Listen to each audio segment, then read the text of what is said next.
1947 সালের 15ই আগস্ট ভারত স্বাধীন হয়েছিল। পশ্চিমবঙ্গের শাসন ক্ষমতা গ্রহণ করেছিলেন ডক্টর প্রফুল্লচন্দ্র ঘোষ। তিনি পূর্ব মেদিনীপুর জেলার অবিভক্ত সুতাহাটা থানা বাড় বাসুদেবপুর গ্রামে থাকতেন।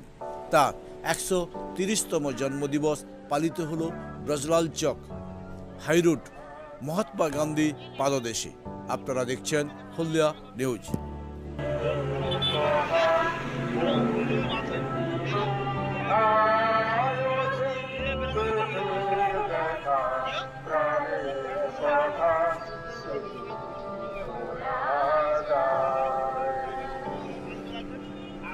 মানুষকে নিজের কাজ নিজেকে খুঁজে নেওয়ার তৈরি করার যে প্রকল্পটি তিনি হাতে নিয়েছিলেন, প্রায় 80 বিঘা জায়গা নিয়ে, যেখানে তার সেই স্বপ্নের যে একটা এদেশের মানুষকে কাজ দেওয়ার, স্বাবলম্বী হওয়ার, সর্বোদয়মুখী হওয়ার একটা সার্বজনীন যে প্রক্রিয়া তিনি করেছিলেন, তারই ভগ্নাবশেষের উপরে দাঁড়িয়ে অনেকবারই সভা হয়েছে। আজ আমাদের এইরকম সভার ফলে আমাদের পশ্চিমবঙ্গের সরকার সেই জায়গার উপরে নজর দিয়েছে তাকে রক্ষা করার জন্য।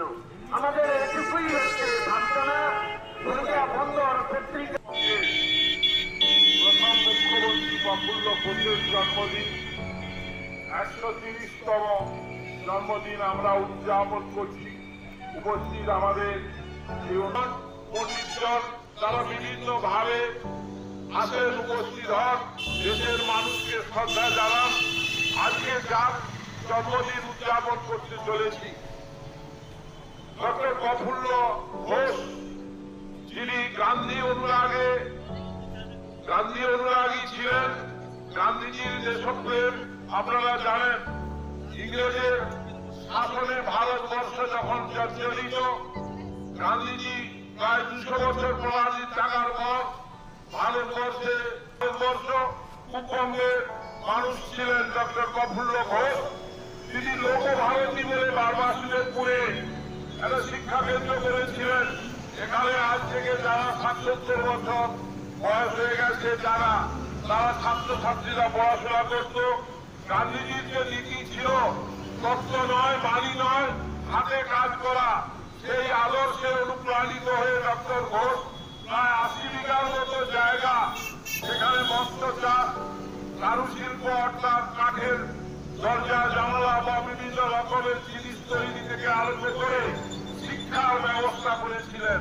অর্থাৎ আত্মনির্ভরশীল হওয়া, চাকরির অপেক্ষায় না থেকে নিজেরা কিভাবে পায়ের উপর পা রেখে দাঁড়িয়ে আত্মনির্ভরশীল হয়ে উঠতে পারছি।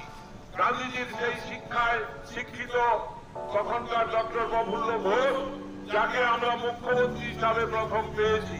কিন্তু দুঃখের বিষয়, আজকে এইরকম মানুষ, যিনি সে সময় শিক্ষা দীক্ষা সব দিক থেকে এলাকার মানুষকে উন্নীত করার চেষ্টা করেছিলেন, আজকে ওই যে 80 বিঘা জায়গা, সেটা বিভিন্ন ভাবে রাজনৈতিক ঘাত প্রতিঘাতের মাধ্যমে বিভিন্ন দল বিভিন্ন ভাবে কেনাবেচা করেছে। এখনো সেই জায়গাটা পড়ে আছে। কিছু একটা ক্লাব আছে, একটা বলি যারা শুনতে পায় না, এই রকমের ছেলে মেয়েদের পড়াশোনার একটা ব্যবস্থা হয়েছে, কিন্তু এখন বিশাল জায়গা পড়ে আছে। আমরা দুঃখিত, আমরা উৎপ্রেরিত যে সরকার বিভিন্ন পরিকল্পনা করছে। আমরা বলেছি যে ওই জায়গাতে কোন কারিগরি শিক্ষা, কোন ইঞ্জিনিয়ারিং কলেজ বা যে কোনো রকমের তার আদর্শকে বাঁচিয়ে রাখার জন্য ডক্টর ঘোষের বারবাসুদেবপুর যে জায়গাটা, সেটা যাতে অধিগ্রহণ করা হয়।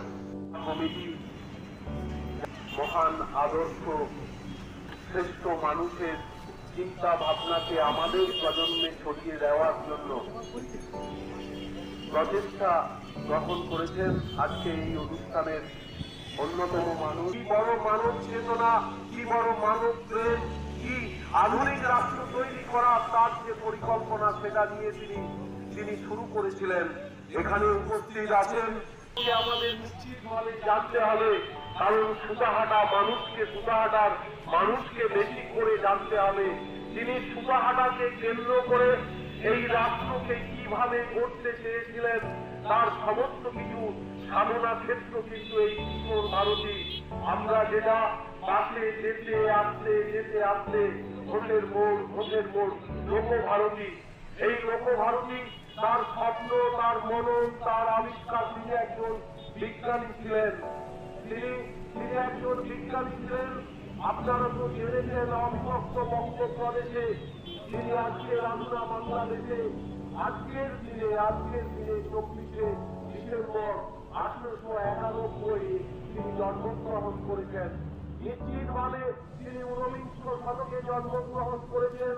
আমরা বলে দিতে পারি ভারতবর্ষে রেনেসাঁস আন্দোলনে শ্রেষ্ঠ পুরুষের জন্ম কিন্তু সেই 19 শতকে হয়েছিল। সেই কারণে তিনি স্বাভাবিকভাবে তার এই চেতনা, এই বিশ্বাস, তার মানুষের জন্য করার এই প্রেরণা তার মধ্যে সঞ্চারিত হয়েছিল। উদ্যাপনা করেন তখন কিন্তু তারা ধীরে পাশ্চাত্য শিক্ষা গ্রহণ করে তারা আধুনিক হয়েছিলেন বলে তারা এই আধুনিক মনস্কতা নিয়ে এত কিছু ভেবেছেন। একটা রাষ্ট্র গঠন, উন্নততর কৃষি সমাজ তৈরি, আদর্শ নাগরিক তৈরির প্রয়োজনে আচার্য প্রফুল্লচন্দ্র ঘোষকে, তিনি প্রকৃতপক্ষে একজন বিজ্ঞানী ছিলেন, প্রেসিডেন্সি কলেজের ছাত্র ছিলেন। তাকে আমি প্রথম দেখি লোকভারতী নামে তার বাসুদেবপুরে যে কর্মকাণ্ড গড়ে উঠেছিল সেই লোকভারতীর একটি অনুষ্ঠানে, সেখানে উপস্থিত ছিলেন আমাদের বিশ্ববিখ্যাত বিজ্ঞানী ডাক্তার সত্যেন্দ্রনাথ বসু। তাকে আমি প্রথম দেখেছিলাম সেই 57 থেকে 58 সালের দিকে এসেছিলেন এবং ওখানে বিজ্ঞান মঞ্চে তিনি ভাষণ দিয়েছিলেন। সেই বক্তব্যে ফলিত বক্তব্যকে আমি দেখে অবাক হয়েছিলাম। যাই হোক, আচার্য প্রফুল্লচন্দ্র ঘোষের আহ্বানে তিনি লোকভারতীতে এসেছিলেন এবং আমরা তখন ছাত্র ছিলাম।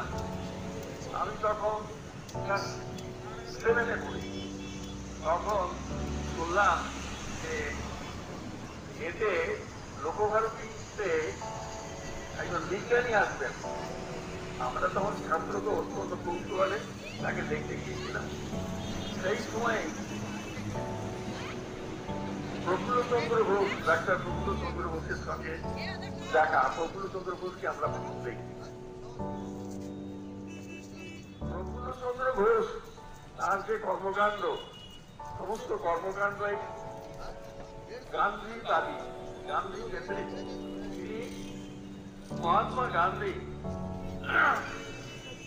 যে আদর্শ ছিলেন, সেই কৃষিভিত্তিক ভারতবর্ষকে গড়ে তোলার স্বপ্ন, সেটাকে তিনি বাস্তবে রূপায়িত করার চেষ্টা করেছিলেন। যারা আমাদের কথা দয়া করে শুনছেন তাদের কাজের মধ্য থেকেও প্রত্যেককেই বিনম্র নমস্কার জানাই আর ডক্টর ঘোষের উদ্দেশ্যে শ্রদ্ধাঞ্জলি নিবেদন করি।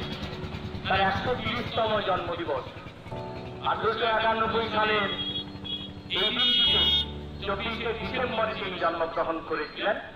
অবশ্য তখন বাংলাদেশ যেটা, সে ঢাকাতেই তার জন্মগ্রহণ হয়েছিল এবং জগন্নাথ কলেজে পড়াশোনা করেছেন। প্রেসিডেন্সি কলেজে অধ্যাপক ছিলেন এবং কলকাতা যে ট্যাক্সটাল, সেখানেও তিনি একই অফিসার হিসেবে কাজ করেছেন। এই কথাগুলো আমরা জানি।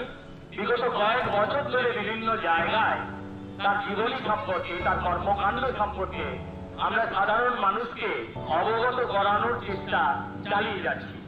তার প্রচেষ্টায় সেটা সংরক্ষণ করার জন্য আমাদের অসীমবাবু এসছেন, অসীমবাবুকে বলবো। অসীমবাবু, অসীম কুমার মাইক তিনি তাকে শ্রদ্ধাঞ্জলি দেখলেন। হ্যাঁ, দুর্গাপদ মিশ্র এই সারা কমিটির সেক্রেটারি এবং